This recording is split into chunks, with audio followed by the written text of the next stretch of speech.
Parts. We got parts. We got gaskets. We've got broken dirt bikes. Okay, let's get into her. If you look closely at it here, I did mention to the owner that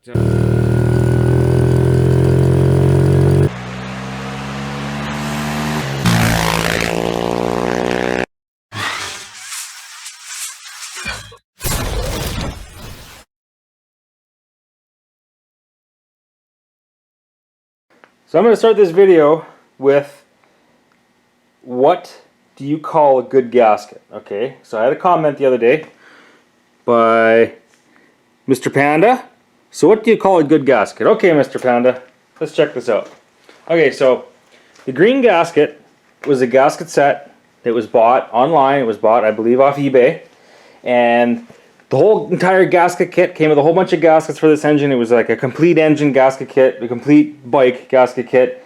Well, first of all, it was pretty there was quite a few gaskets missing. But anyway, okay, let's have a look at this one.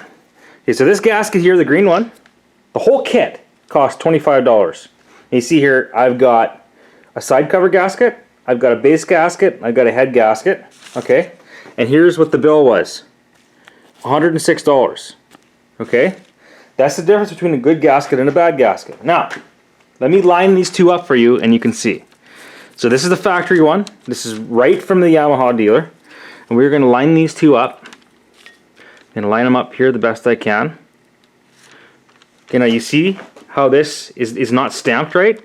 Look right here. See how this gasket goes up and this one doesn't? Now this is still, I'm just putting my hand on here to hold this in place. So if we put this here and we try to move this down and over, you see how you can't, it'll never line up. See, so we're going to line up over here where my finger is, over here where the dowel is, and over here. And you see how this is it's not stamped right. See how this cheap gasket goes down and up? Here's another example right here. The cheap gasket goes straight down, really sharp bend right here, and goes straight back up at an angle over here. You see these holes, nothing here even lines up. So if you were to try to make this line up, so you're going to try to make this line up. Now you see I'm blowing it off. So then you're going to come down here and you're going to try to straighten this out. But then you're going to put a kink right in here. You're going to put a kink in the gasket and it will never seal. This thing will leak oil to the end of days. So this is the difference between a good gasket and a bad gasket. You can fight with this stuff. If you want, you can fight with this. I'm not saying don't buy it. You could snip it here, put it back together, put some RTV on it, but then again, you're snipping a gasket. It's not going to seal, it's going to leak. If you're into leaking your oil on the ground in a ride, hey, more props to you. But that, Mr. Panda, is what I call the difference between a good gasket and a bad one. Keep in mind, these gaskets, this whole entire kit was under $25. Just these three were over $100. And that's a good gasket. So one more example. So this green gasket here is part of that same green gasket kit. And you can see the factory one, the one that I took off there originally. You see all this RTV on there? You never want to do that. RTV is no good. So if you're going to take the engine apart, spend a couple bucks, get the right gaskets. Now I don't want to be rude, but if you can't afford to buy the good gaskets for it, should you have the bike? Because bikes cost money, it costs money to operate, and it costs money to maintain. So I mean, I understand when you're really hurting, but I mean, you can do RTV. It's kind of up to you. I wouldn't. I would just spend a couple bucks and go get the gasket. But let's show this one here. So I'll put the factory one out. You see, it's got this little. We'll just go off of here. You can see this little point right there. So I'm going to find this one. We're going to lay it over top of here.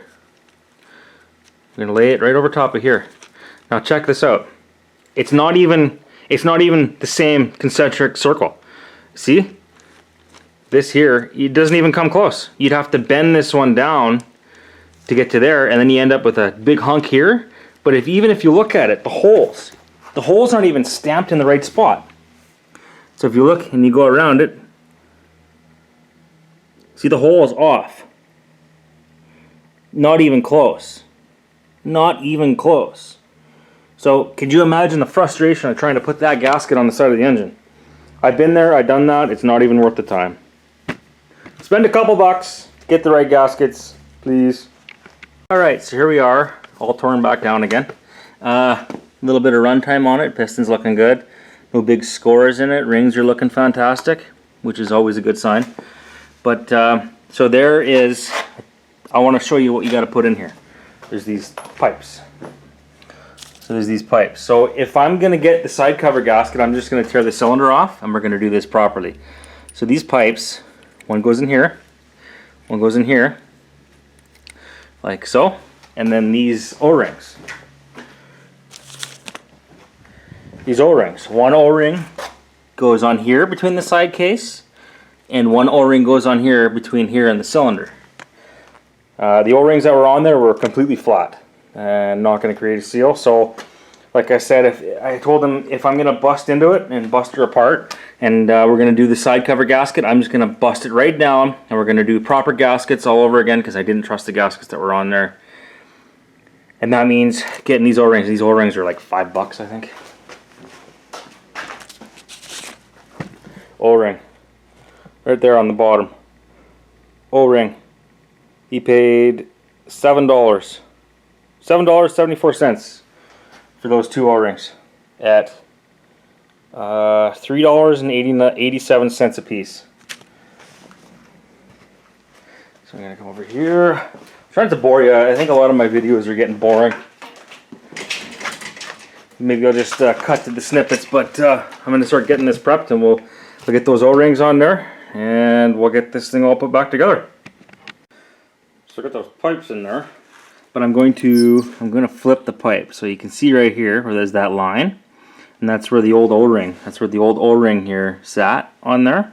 So instead of putting it in like this, I'm actually going to flip it around so that O-ring has a new surface to seal on. Okay, same with the top one here. We'll have a look at which way that is. Yeah, you can see, and I've gone along here. There's nothing on that. I've gone along here with some Scotch-Brite, and I made that. I took all the nasties off of there. So, where is that ring? It's on that side. Put that down. Okay. So now I want to show you these O-rings. Okay, here's the old one. Here's the new one. I'm not sure if you're going to be able to see the difference, but these O-rings are so cheap, and it is such a small insurance that this isn't going to happen again. I don't know if you can tell or not, but the one on the right, on this side here, is quite a lot more squished than the one on the left, and this is why I'm replacing it. So I'll put this one up here. Yeah, and that's actually a tight fit on there too. See, that took a little bit of effort to get that O-ring on there.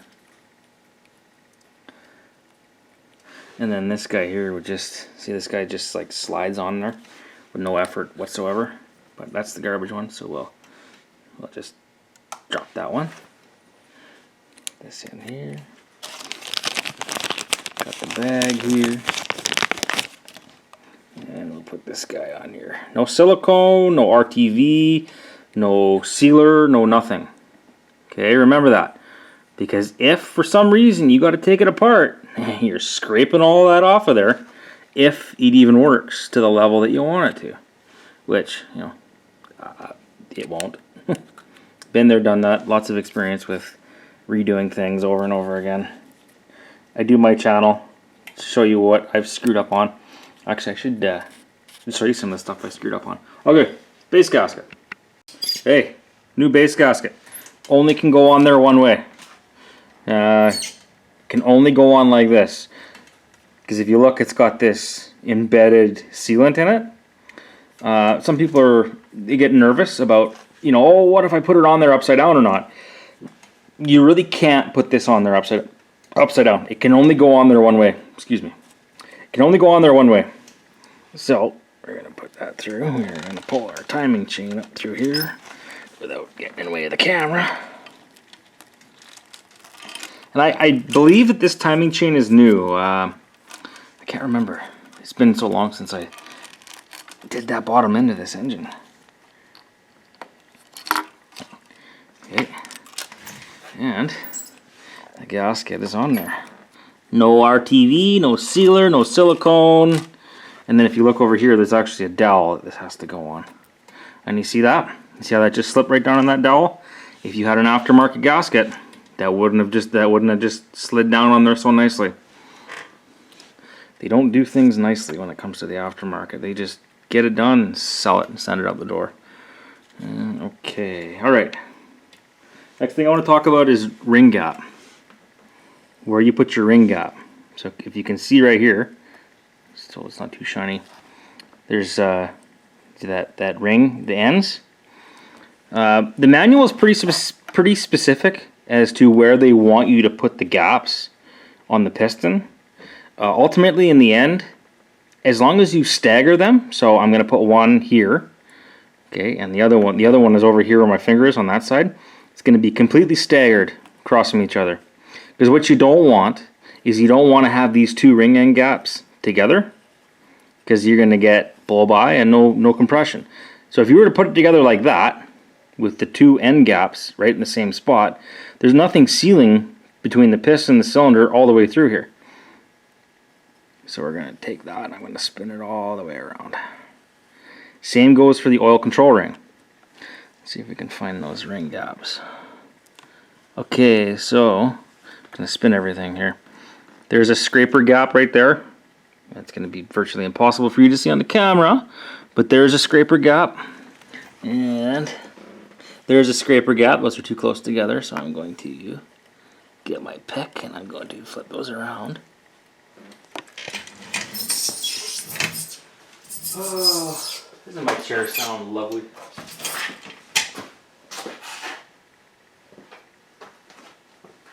And I can never find any tools in my shop. Where is my pick? Where is the pick? Ah, on the pick. So if you're going to use a pick like I'm going to use, be gentle. Obviously, it should go without saying. Bring it right here. So this gap here, on this ring here, needs to go on the other side a little bit. Like so. Let's spin in the whole pack. There's the other one there. Let's have a look at it. Yeah, okay, looking good. It didn't flip, it didn't fold. Ooh, I bumped the camera. Sorry. Okay. A little bit close. Alright, so.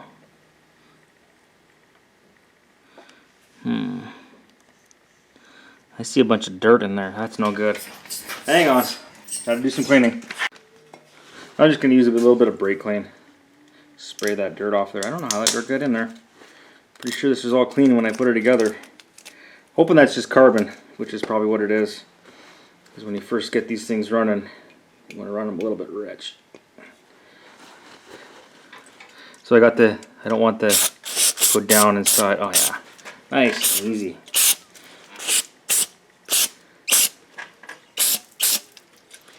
Alright. Okay, nice and clean. Now there's differing opinions. Some guys don't like to put oil on the rings before you put it together. I do. I like to put oil on the rings. It goes with everything else, right? You really don't want this engine to fire up. You don't want engines to run dry. Engines need oil to lubricate the rings. Oh, sound warning. Alright.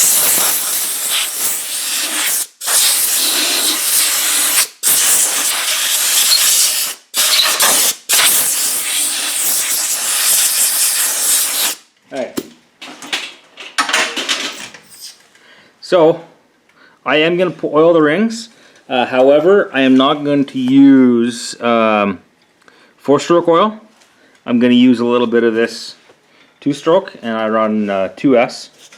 I actually run 2R on my Banshee, but I mean, you don't need a lot. You just want to put a little bit on your rings. Some people even like WD-40. I've heard lots of engine builders love WD-40 on the rings. Where are those gaps? One gap is there. One gap is there. A little bit on the skirt. Skirt, skirt, skirt, skirt. Okay. I'm going to pull our rag out.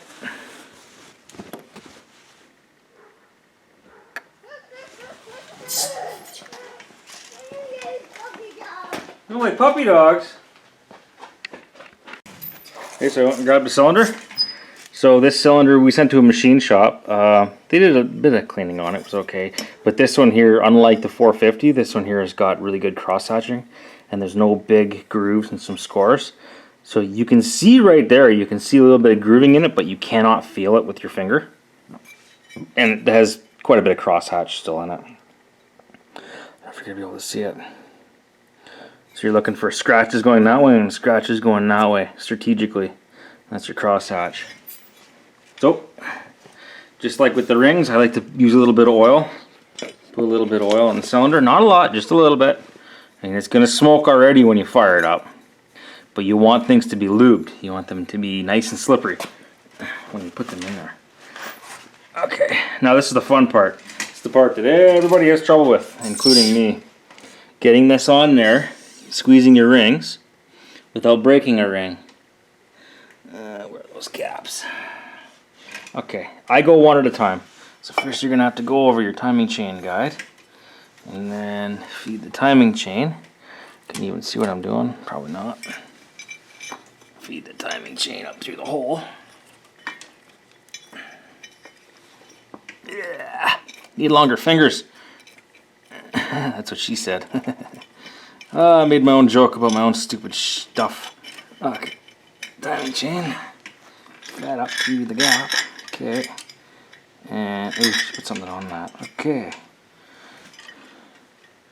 Now, the bottom of your cylinder is tapered. There's a taper on the bottom of your cylinder. So you should be able to grab the piston. I'm going to go one ring at a time. And we are going to squeeze it with our fingers. And we are going to squeeze it with our fingers and press it in there. Like that, one ring down. That's as easy as it is. Then you find your other gap for your other ring. And you get that one set. If it feels like it stops, don't force it, don't break it, because you will break the ring.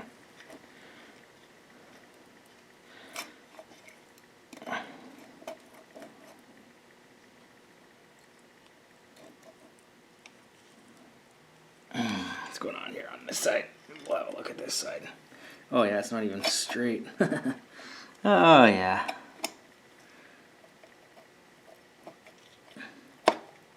Okay, there's one ring. So sometimes I like to get my pick and I can push on the ring on the back side and I can get that on there. And if I can find my pick. Okay, pick has been retrieved. The last place I left it, so without scratching the ring, because you don't want to scratch or gouge the ring either.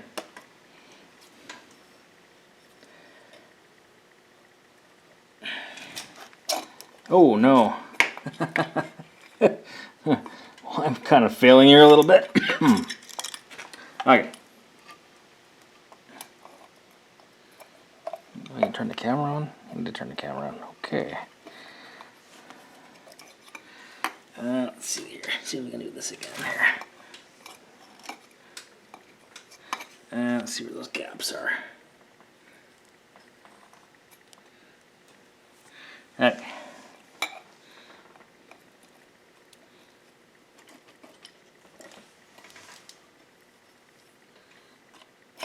Oh no!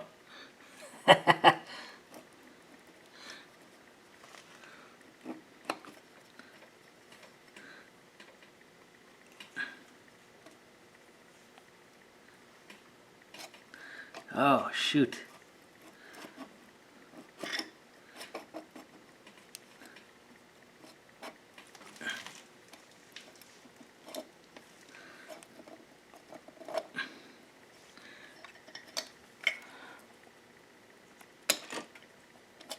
Oh no. Shoot.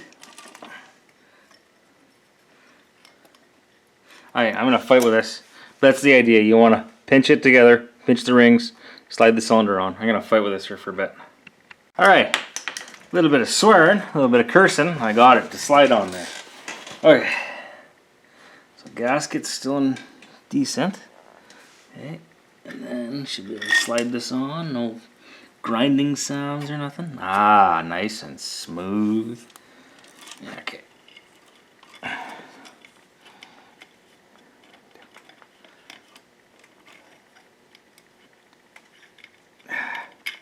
I want to lose that down there because I don't want to take that pissed cylinder off again. And then you probably can't see because my arm's in the way, which is correct. Where can I put you where you can see where my arm's not in the way? How about there? Is that better? That's better. And my hand is still in the way. Curses.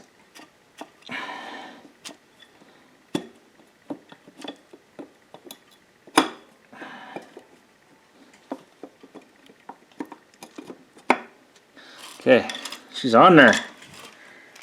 And I need something to hang that so I don't lose that over there. No, actually, this could go that way, like that. Okay. Okay. Cylinder has been reinstalled. And you can see a little bit of oil here up on top. That's good. Okay.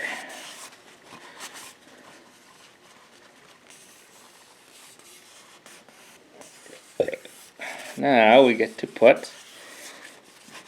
gotta put the head back on here now.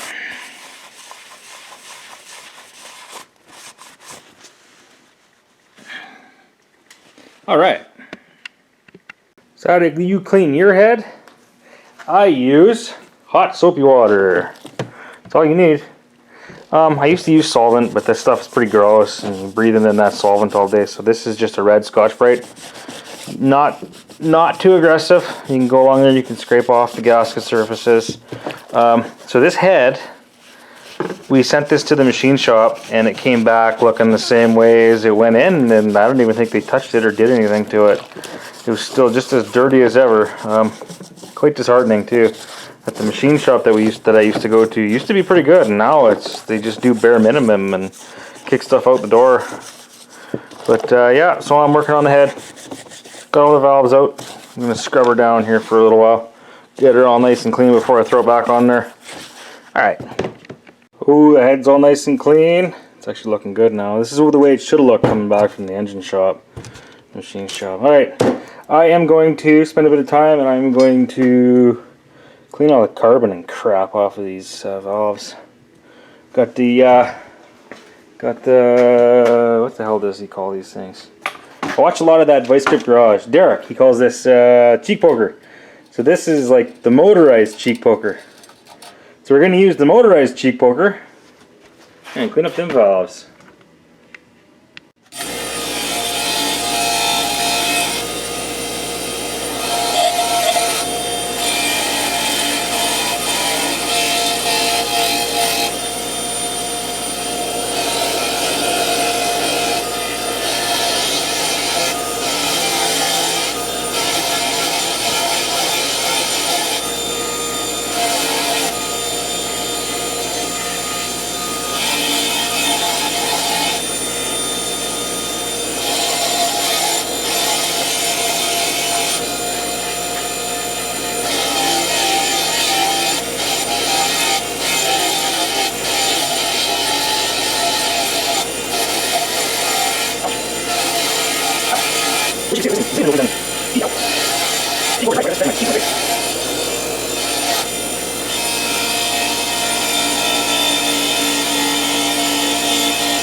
So head's just about all back together.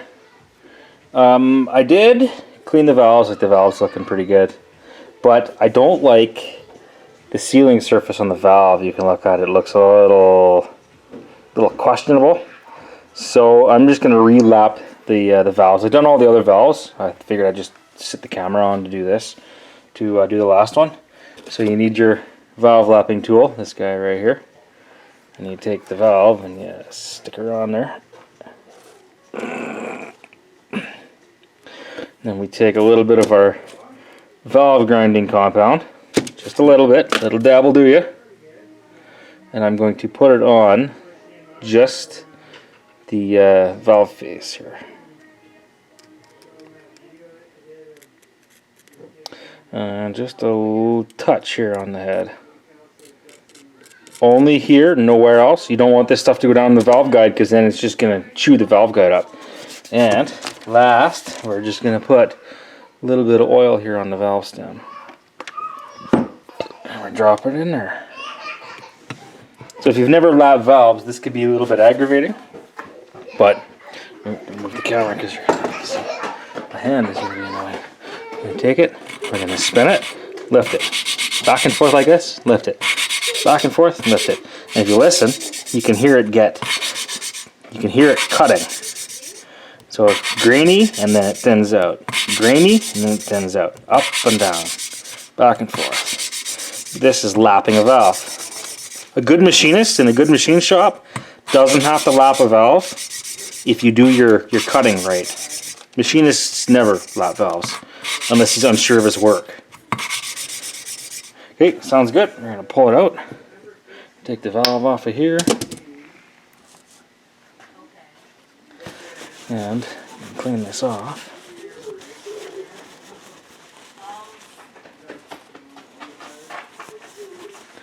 Now we can see, have a look at this.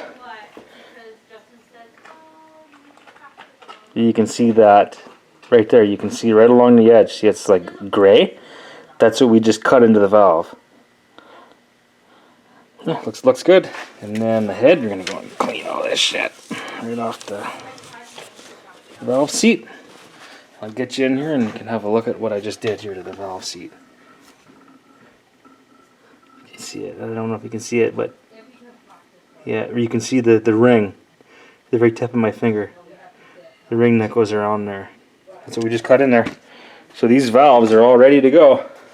I often wonder that this bike was really hard to start, and I think their compression may have been an issue here in the head. Okay, just about there. Alright, head is all done and all back together. Looking good. I got all the cams all set up, everything's ready to go. Head's ready to put on there. Set the stand up and we'll get the head back on there again. Okay, put the head back on there. Brand new head gasket. Gotta make sure everything is clean and dry. You don't want to put any sealer or anything on there.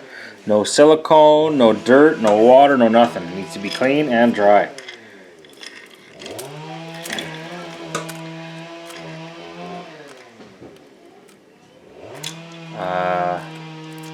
Head gaskets upside down. Try it this way.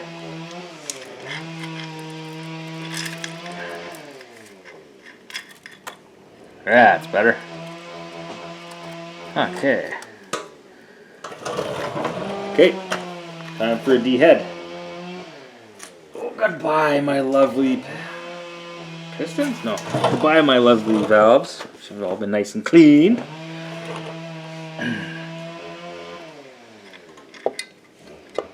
Gotta feed up the time chain. Actually, what we should do first is get the chain guide in there. The chain guide is in. Pull that timing chain up out of there. In there.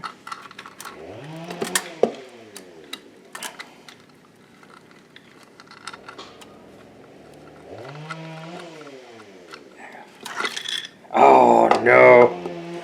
Oh no! Okay, I'm going fishing. Gotta get that chain back out of there.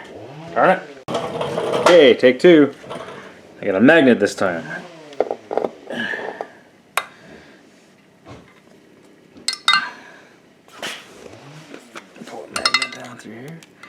Get the chain.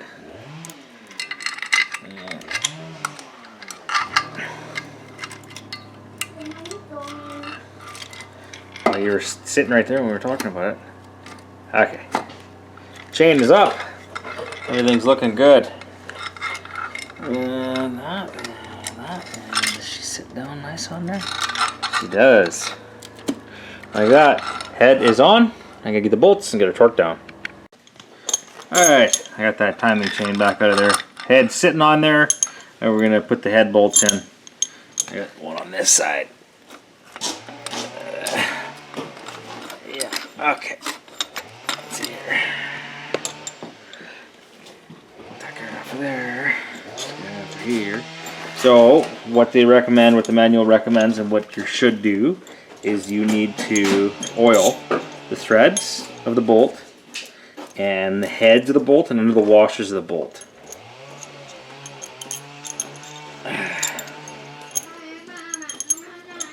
So here are the bolts. Bring back the camera up a little bit. That's a better angle on the shot anyway. So here's the bolts. Okay. So I'm gonna oil.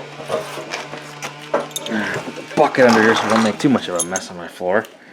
So there's I'm gonna put oil on the threads, oil on the washers, and under the heads of the bolts, like this. And we're gonna drop them in. We got one here. We got one here. We got one on this side. One here. And we got one here. And we get our socket and we tighten these bad boys down.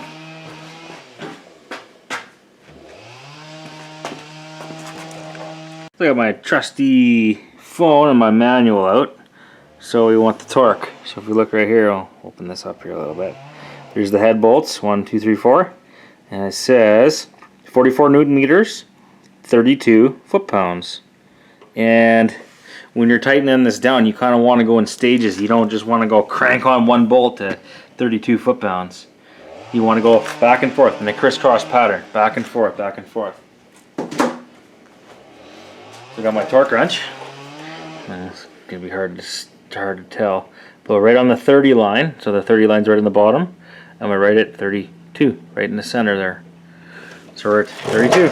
So I'm just going to go back and forth. And just tighten it up a little bit as I go. Not just crank down on it all one side. Bring all down here.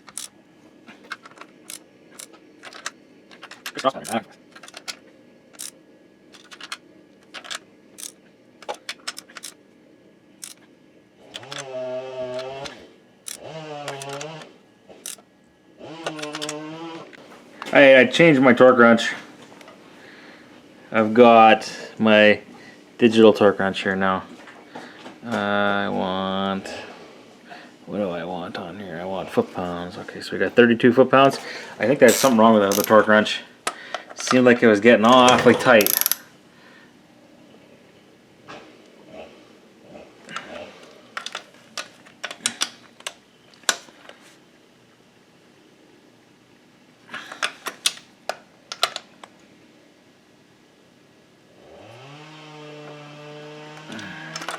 What is happening here? Why is this feel?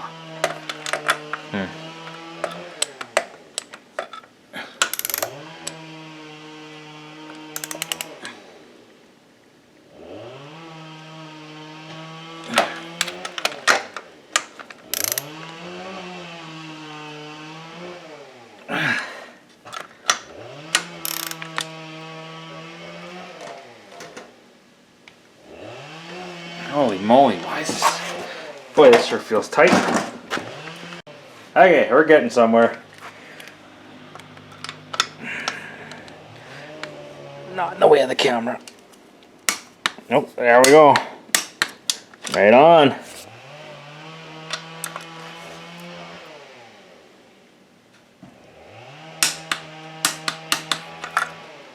Right on, one more. Does he have it in him?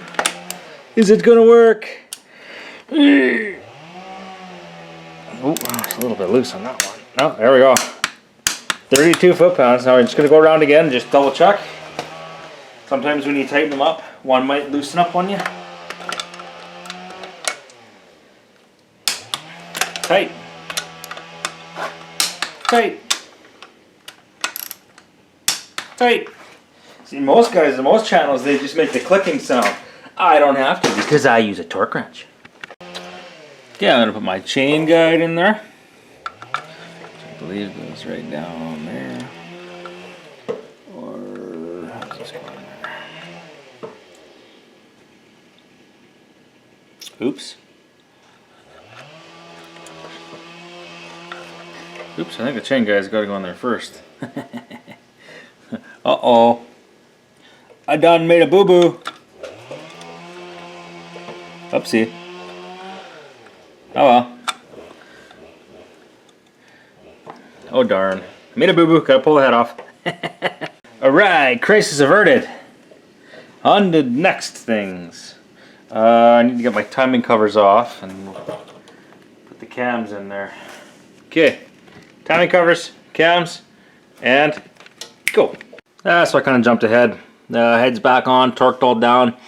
Timing chain had actually skipped off down below. I'd take all this off, put that back on, but that's kind of boring stuff. But this is where I'm going to leave it today. I think this video is getting long enough, but there we go. Top end's all back together. Gonna put it all back together and get it running. Hey, that's it for this one. Bye bye.